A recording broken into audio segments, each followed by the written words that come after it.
Welcome, everyone. Another beautiful evening, and welcome to a live podcast, Hardship, the Now of Workplace Diversity, Leadership, and Is.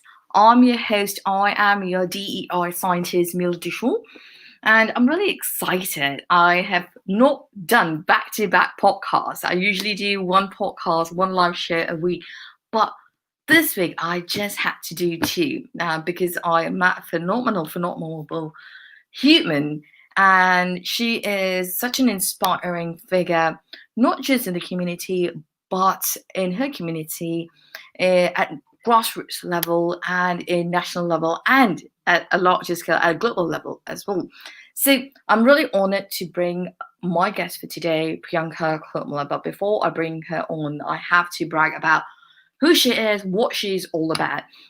So a little bit about Priyanka. At the age of 5, Priyanka gave an impromptu speech about an aeroplane, which catapulted her into becoming the distinguished speaker she is today.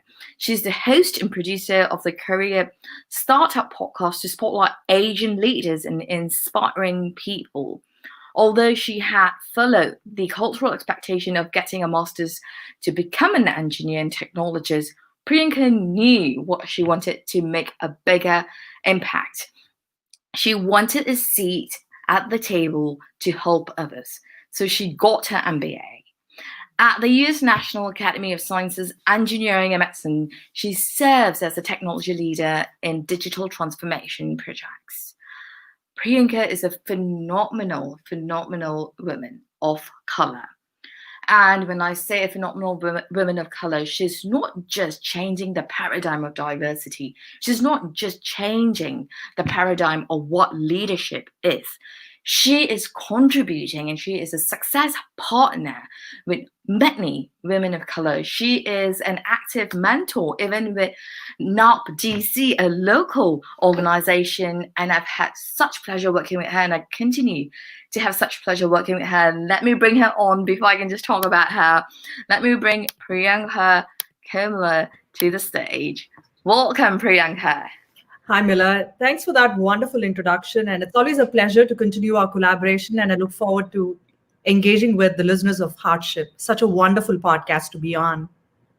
Nate, it's such an honor to have you. I remember connecting with you a few months ago through through a common connection as well, and we spoke and we connected, and that's the power, right? That's the power of connection. That's the power when we come together as women, right? A lot of the times we hear a lot of stories about how women become catty, how women gatekeep information, gatekeep opportunities from each other because they want to progress for themselves because there's a scarcity mindset.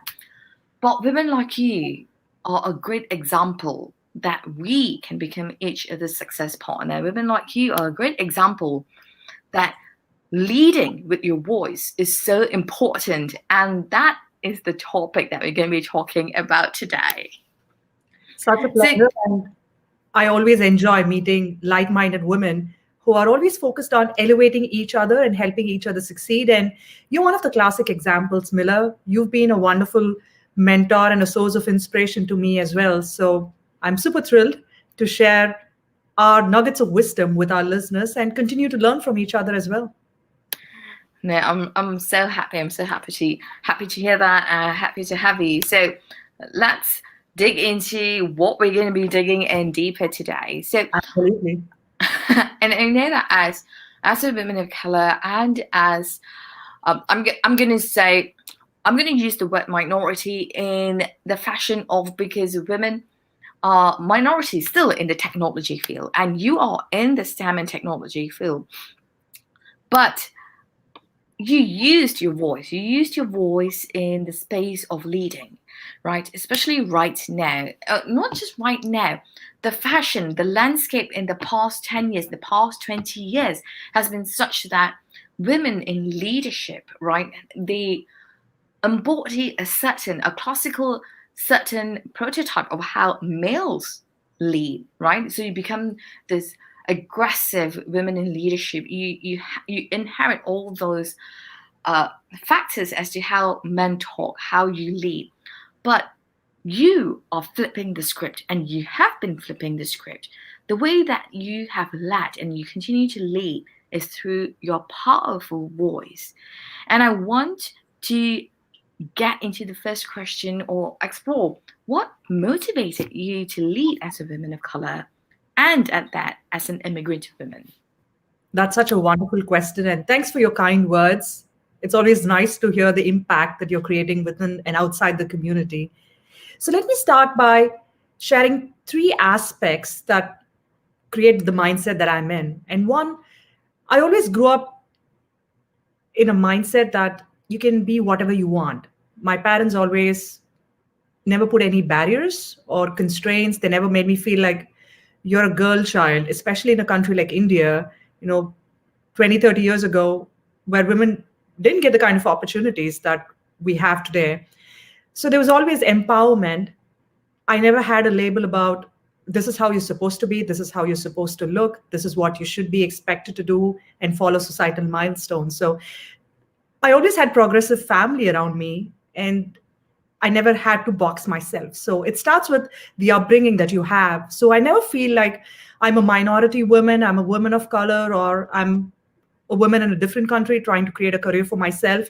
Those are never labels that I associate, because those could have different connotations and based on the context that you operate within. And two, I believe you can always embrace your femininity no matter you work in a field that's dominated by other genders. So just being comfortable with who you are, your accent, your culture, the values that you bring, and how you look. Those are very critical aspects in terms of just being comfortable with who you are.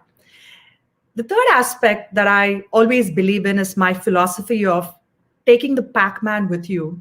When I came to the US, when I look back now, 10 years ago, I believe I brought in a Pac-Man. And let me explain what the Pac-Man means to me. If you were a kid growing up in the 90s, Pac-Man was a game where you traverse through this maze, eating all your obstacles, right? This nice, bumpy Pac-Man. And for me, Pac-Man is an analogy that stands for several different things. Your P stands for the personal strengths that you bring to the table. And these are your signature strengths, things where you play a very unique role. And for me, my voice, leading with my voice, is a very unique strength. As you rightly mentioned in your introduction, since the age of 5, I have always been up there on the stage leading with a voice. So that was a very natural trait that I believe in. And two, having allies, that's a very important aspect for your success. So having allies, gender agnostic allies, would really help you understand the different leadership dynamics that you'll have to deal as you ace in your career. And C, collaboration. That's very critical, right? Success can't be a lonely journey. You have to have people that you work with. And Mila, you're a perfect example. As a fellow podcaster, when Summer Watson of Core Women, which is another awesome podcast, when she and I connected, she said, "Hey, Mila's a wonderful DEI scientist that you should be talking to." And that's how you and I got to know. And there you were, showing me the ropes of podcasting when I said, "Hey, I want to go live and I want to apply for LinkedIn." And he said, like, "Hey, you need to go for it." And you held my hands through the application process. And here we are. I got my LinkedIn live approved in my first application. So you're a classic example of women of color helping other women succeed. And when I asked you, "Mila, why did you take the time to help me?" And you were like, "That's so natural because I want to bring other women up as I climb along." So collaboration is very key. And M stands for mindfulness. Self-awareness is very critical as a leader, no matter the field that you operate in. And being able to control and self-regulate who you are and understanding your deep emotions, your inner child, and navigating life through mindfulness is very essential. And I truly believe in it.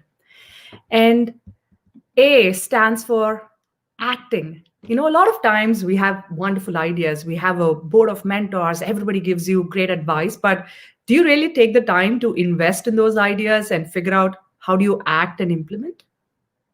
And N stands for now. There's no excuse. You just got to do it now, and now is the right time. And I think the pandemic has given us an eye opener in terms of life is too short. and you just have to act on whatever you want to achieve and create an impact. So that's my Pac-Man analogy of personal strengths, having allies, collaborating, having a mindful mindset, acting on things as and when they arrive, and doing all of it now. So taking the Pac-Man with you is one aspect. And just to sum it up, it's the upbringing, that's the first aspect. And two, it's taking the Pac-Man with you. And three, it's the act of collaboration and having these like-minded women to help each other succeed. Beautifully said. And I love that how you coined it as Pac-Man, right? So I want to touch on a few things. So you mentioned about personal strengths. So let's talk a little bit about personal strengths. Leading with your own voice, right? A lot of people, I'm going to focus on women, and especially POCs, right? Women of color. Most of the time, just because they're bombarded, just because how landscapes are, just because how workplaces are framed, most of the time they're not given an opportunity to shine or to show their strength.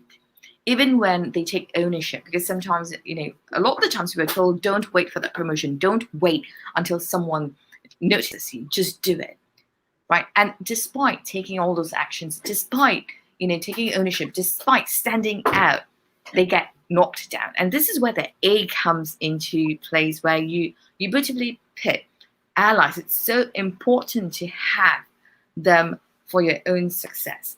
Now, I want to talk a little bit about allies, right? Especially for the past 8 months, due to the current climate in social justice, racism, systemic racism issues. We have had a tsunami of people coming in as allies. At the same time, we have a lot of allies.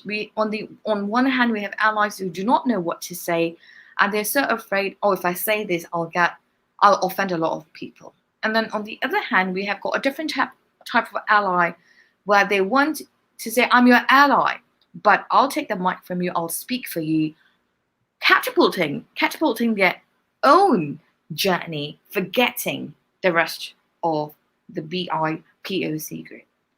So let's talk a little bit about how do we truly form allies? And when you're leading with your voice, how do you become an ally who is a success partner? That's a wonderful question again. There are a couple of aspects, I would say. So let's explore the different dimensions of allyship. One is setting expectations of what allyship means. What it means to me might be different from what it might mean to Miller, depending on the stage of your career that you're in. So setting those expectations about, hey, here's what I expect from this relationship would put everybody on the same page. And that'll help you decide if this is the right kind of relationship to be in. So that's one layer. The second layer would be setting healthy boundaries on what kind of allyship this could develop into.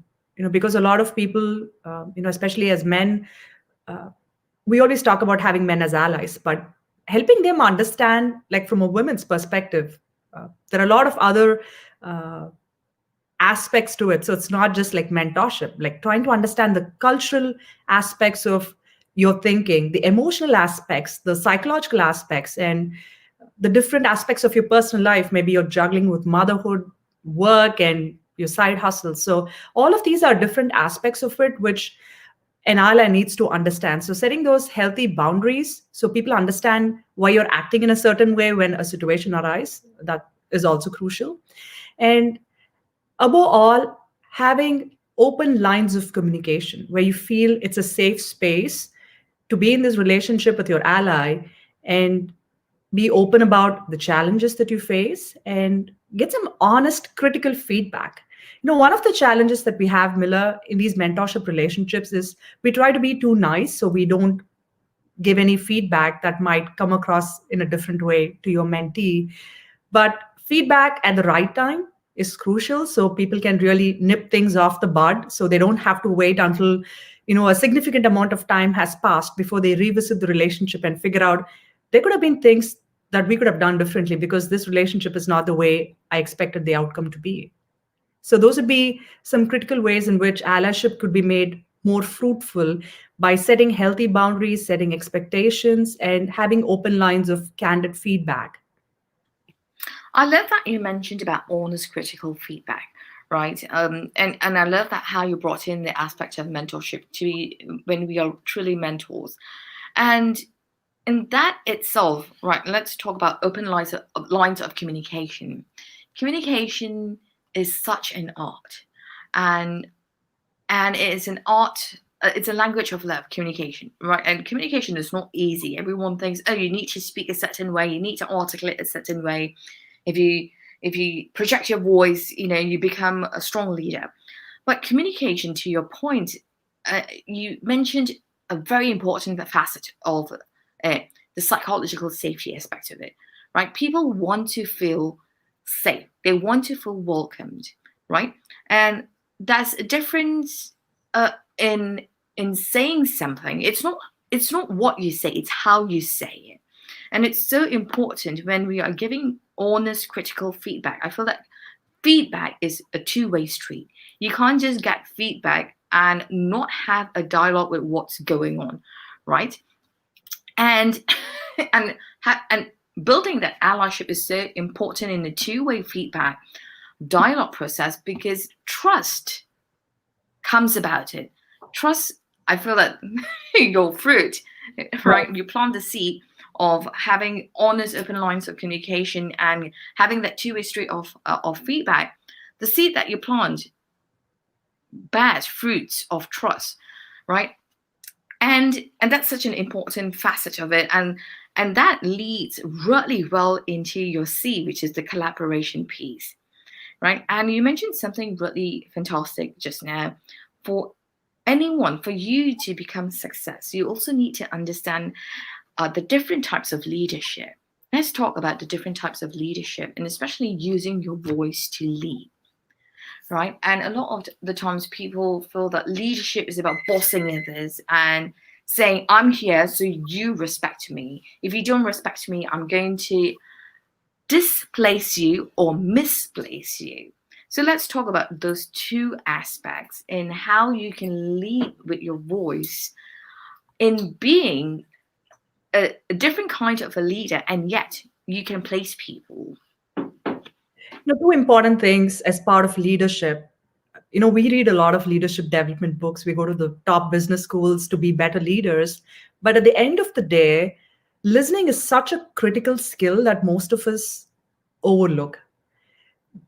Even when you're leading with voice, you need to really understand that you need to give space for others to share their candid opinions, and you have to be willing to listen. And that's one of the greatest aspects of leadership. So, listening and then responding to the other person's point of view, that could go a long way in leading successful teams. Everybody feels that you care for them, not just as a lip service, but more about, I truly want to work with this leader because this person really cares for me. This person invests in my career, and I would love to work for this person. Because a lot of times, if you look at organizations, you don't work for organizations.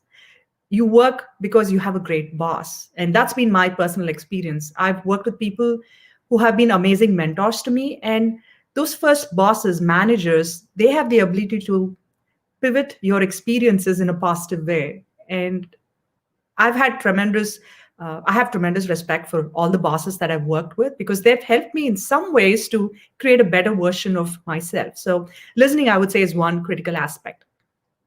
And two, I would say leadership doesn't start and end with a title.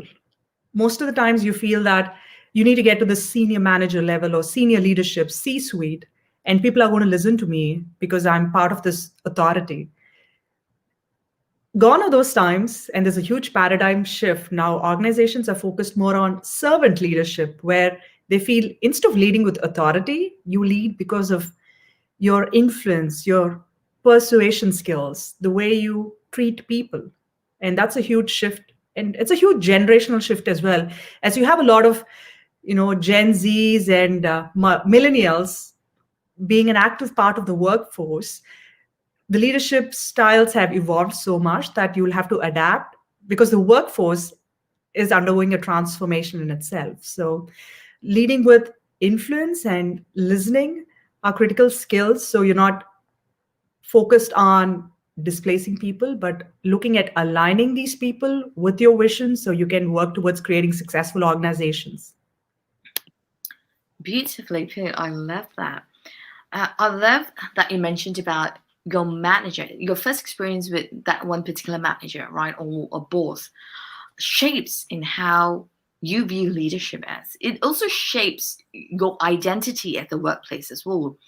I've worked with great, fantastic bosses, and at the same time, I've worked with not so fantastic bosses, right? And it goes back to their style of leadership, because what they have been exposed to is barking down the orders. You do as I say. At the same time, leadership isn't singular, leadership isn't isolated. How you lead yourself in life, how you lead at home, how you lead in your community bleeds into how you lead at the workplace as well.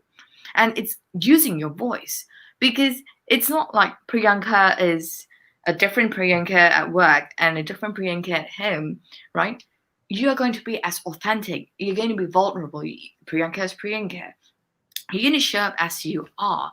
And that leadership, right, the leadership style, the listening style, how you lift someone else up. And even when you don't have a title, right, you do not have that CEO, you don't have that title, or VP of STEM, but still you are being a leader in your community.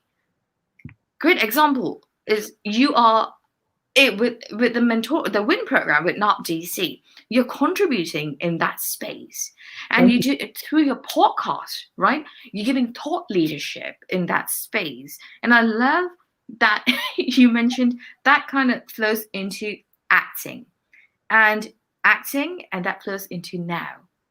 We need to talk about the now of workplace, the now of diversity, the now of leadership, the now of us. And if we don't take action now, the future will never be possible, right? So that brings me to ask the question, how can women overcome stigmas as they start their journey in building a career? How can they build a voice? Just like at the age of 5, you gave a talk and you're so passionate about it. How can women overcome those stigmas? Let it be, if they're from a different country, if anyone is listening from a different state, different country, what kind of advice do you have for them? That's a great question, and it's much needed given these challenging times that we all are facing. Now, let me share a recent study by KPMG on the future of women in business. They had this research where they say 75% of executive women have experienced imposter syndrome. It's the feeling of being inadequate, self doubting yourself, being insecure. And these are challenges that every woman faces, but we feel that we're the only one who's going through all these issues, right? So acknowledging the fact that everybody has these feelings bottled up, saying, I'm not enough yet, I haven't arrived yet. And these are feelings of guilt and resentment that we'll have to break down. All these shackles within ourselves need to be broken down. And the first way in which this stigma can be eradicated is it starts within you. And that's where one of the Pac-Man aspects, which is being mindful, being more self-aware as to who you are, and the feeling that you're enough, you're authentic, and this is how you are. So just feel comfortable with that style and just embrace yourself. It starts from that part of it. Most of the times, women and women of color, especially as we're juggling multiple roles as a daughter, as a spouse, as a mother, as a caretaker, we feel like we have to give 100% to each of these roles, but essentially forget ourselves in this process. And we try to seek validation from external sources saying you're doing a good job, though within yourself you're doing a good job. But that's the way our mindset is tuned. So fundamentally changing and shifting your mindset and giving yourself the acknowledgement that you deserve, that you're the best. You're already doing whatever best you can, and you don't have to stress yourself too much to be a different version of you all the time. So, That is such a powerful insight and answer. I love that you mentioned about the imposter syndrome aspect of it, right? And so many women, and this is just not a phenomenon in the United States, women around the world experience and suffer from imposter syndrome. And to your point, as to how women juggle various responsibilities and various roles in their life, right? And not getting that, I'm not going to say pat on the back, but validation. It's not that, people are seeking for validation, but get to men get more validation or even feedback as to you're doing a great job, or I appreciate you. He's charismatic, he's a great leader. But women tend to not get that kind of feedback or recognition, right? And that kind of builds on top of the imposter syndrome and also increases the self-doubt as well. You mentioned such a great point that I want to touch on. A lot of women around the world, and even at home, you mentioned about caregivers, caretakers, right? And it shapes their identity. It shapes their identity in the form of I'm taking care of my paralyzed mom. I'm taking care of an ill spouse, right? And not just their identity, but their mindset, their critical thinking skills, their thought process, everything changes to a point where they are removed from the workplace, right? Because they can't afford a full-time caregiver. So they're removed from the workforce, or they do a part-time job, even though they've got currency, even though they've got education, 15 years of experience. When they return back to the workforce, they are looked as incompetent, right? Or they don't have the experience, or why were they removed from the workspace? But they have a huge opportunity there. To your point, leading with your voice. As you become a caregiver, as you juggle different roles, even being a mom, that's leadership, right? A lot of parents come forward that are television programs, that are podcasts about how to become a better parent. And you can easily lead with your voice. And I loved that you said that we need to chip down our own insecurities. It starts with mindfulness. And what is one tip that you can give women out there listening to this podcast? How can someone reiterate that mindfulness? How can someone practice mindfulness every day to increase their self-worth? It's a process. You can't be an overnight mindful person or a yogi, just by spending a couple of minutes meditating. It's a mindset shift because you're rewiring your brain, right? And it has a couple of different angles to it. It's, say, for example, things that I've done personally to create a better version of Priyanka is spending 5, 10, 15, 20 minutes, whatever works with your schedule. I try to do at least 20 minutes of meditation. That's how I begin my day. And that takes out a lot of stress and anxiety, fear, feelings of inadequacy right out there. And most of us have this feeling of you need to be tied to your smartphone day in and day out. And that's how most of us start a day. So I've done a personal experiment on myself, where rather than looking at my phone the first thing when I wake up and then looking over, the triage of emails that you get in and things that people need from you, the world is not going to end. Spend like 20 minutes of your day starting with meditation, and then it sets the intention, the tone for the day. So you're manifesting a better version for yourself as you're dealing with the other stress factors in your life, be it your professional work life, motherhood, juggling, different errands that you'll have to do for the routine of the day. So that's one aspect. And two, this is an analogy that I really admire from seeing people around me is think of yourself as a ship traversing through rough waters. The moment the ship lets the water in the ocean come into the ship, what's going to happen? You're going to sink. That's just the perfect analogy to who you are as a person.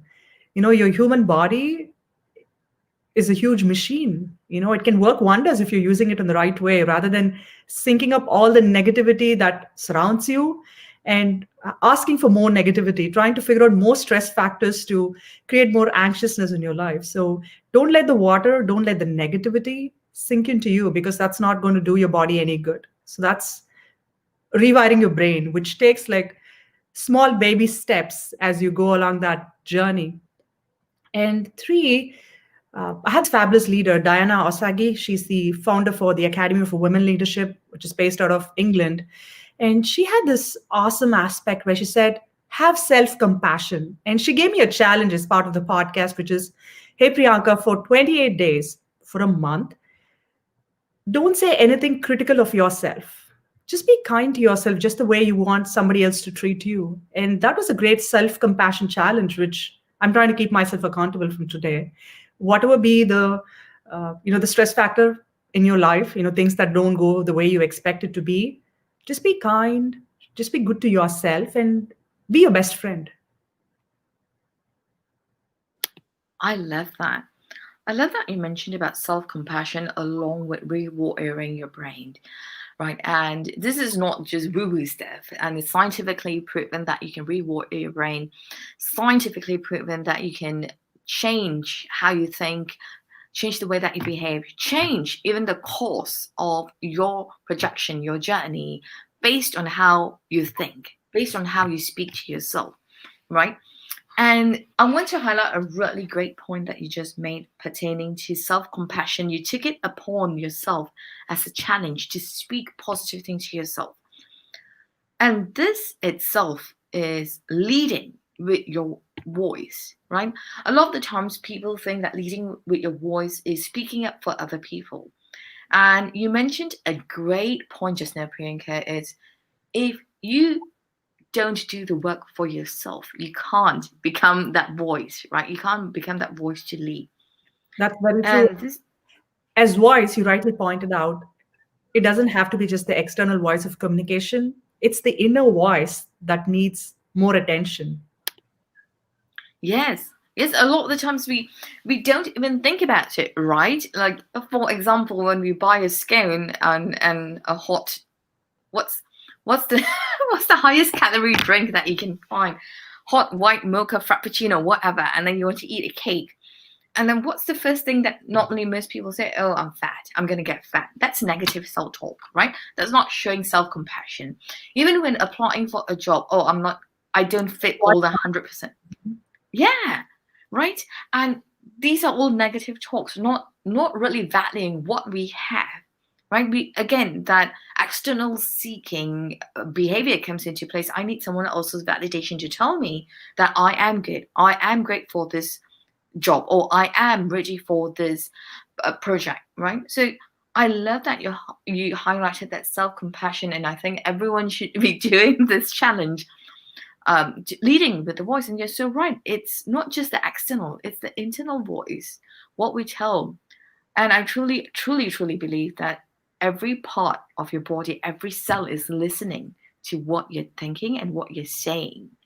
So And that great. reflects a lot in your personality as well. I mean, if you're going to have positive thoughts, that's going to vibrate to the people around you, and that's going to create a healthy space for people around you, and it creates a happy smile on your face. That's a huge difference that I've seen in myself. And when you're happy, people around you want to be with you, they want to hang out with you, and it creates this sense of happy space for everybody. So why not make the world a better place rather than craving for things that are not at this point with you? Yeah, no, I love that. I love that. Yes, it's so true because people want, like when the sun shines, right? When the sun shines, everyone wants to see the sun. So we have to become the sun. And that's such a great point that you say smile. When you smile, it lights up someone else's day. Just, the other day I was walking and I smiled at a stranger. And just by smiling at a stranger, I don't even know that person. That stranger smiled and started like laughing, right? And that's that itself. You see, when someone yawns, it's oh my god, it's like a domino effect, right? When one person yawns, everyone else everyone else yawns. And that's the same thing as smiling. That's the same thing as energy, right? When you show good energy, everyone else is latches on onto it. uh, but to to sum it all up, Priyanka, leading with a voice. I love your Pac-Man analogy, and I love that you have to focus on your personal strengths. You have to focus on who your allies are, the collaboration piece, the mindfulness, acting, and most importantly, you said that we have to lead now. We can't wait for opportunities. We have to become owners, take ownership, and execute on it. Before we go, Priyanka, what one tip would you tell women, especially women of color? Because a lot of the times, women of color, let it be in the US or in different parts of the world, they are so fearful of speaking up. What tip do you have for them that they can slowly voice their voice out? Let me give you an example of my career journey so far. As you introduced me to the listeners, I'm an engineer turned technologist turned leader and now a podcaster as well. So, wearing all these different hats, the common connection that I felt was I love to share thoughts of other people. I would love to amplify voices of other people. That's how it started. And being in all these different roles was just a manifestation of what I wanted to achieve as the end goal. So here I am today, amplifying the voices of fellow leaders through my voice. So that's something that you'll have to keep thinking. What's the impact that you want to create for yourself? What's the legacy you want to leave behind? And that'll reveal the answers for you as to what do you want to do. Everybody thinks about having a stable paycheck, playing all these different roles, and we lose our identity as part of the process. I mean, I totally agree that we'll have to enjoy playing all these different roles, but at the end of the day, what is that you stand for? What are the values that you want to have with the people that you associate with? And what kind of values you want to instill in the next generation as part of your kids and the rest of the extended family?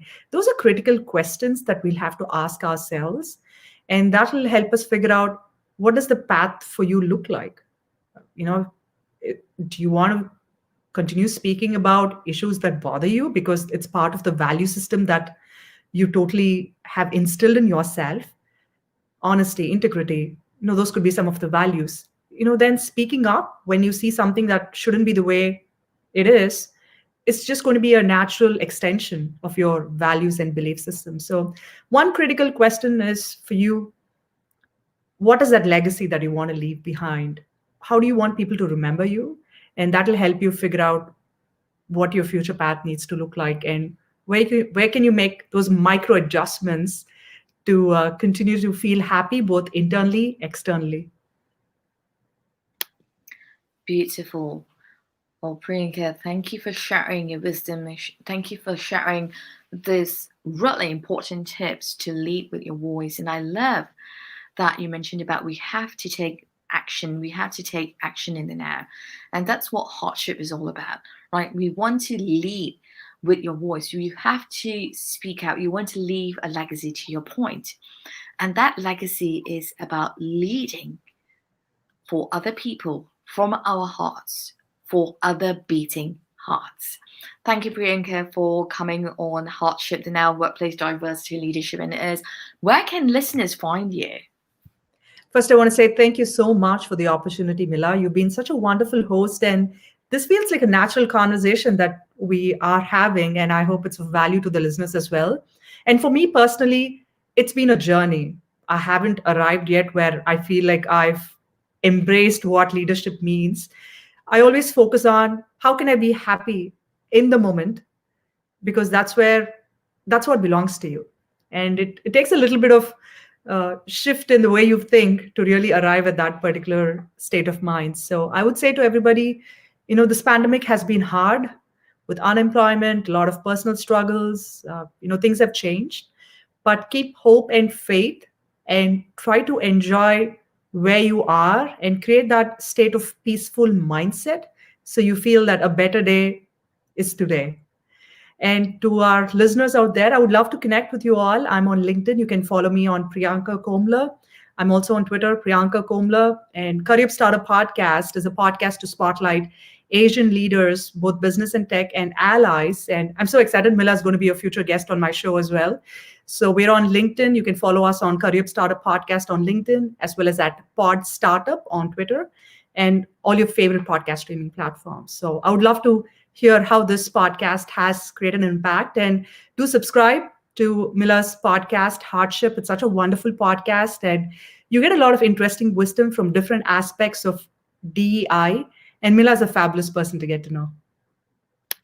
Oh, thank you. Thank you, Priyanka. That is so kind of you. Thank you for coming on Hardship, the Now of Workplace Diversity Leadership. And that's all the time we have. Again, if you're tuning in from wherever that you're tuning in from, I'd like to hear from you.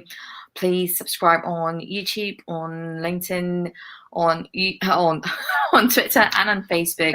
Again, give this a thumbs up. Priyanka, do not go anywhere. This has been a great pleasure speaking with all of you. And again, diversity in culture is science, and the science of hearts. So let's build a collective, heart-centered community, society, and space, not just for us, but for people who have been displaced and people who are yet to be born. So I'll see you next week. Thank you.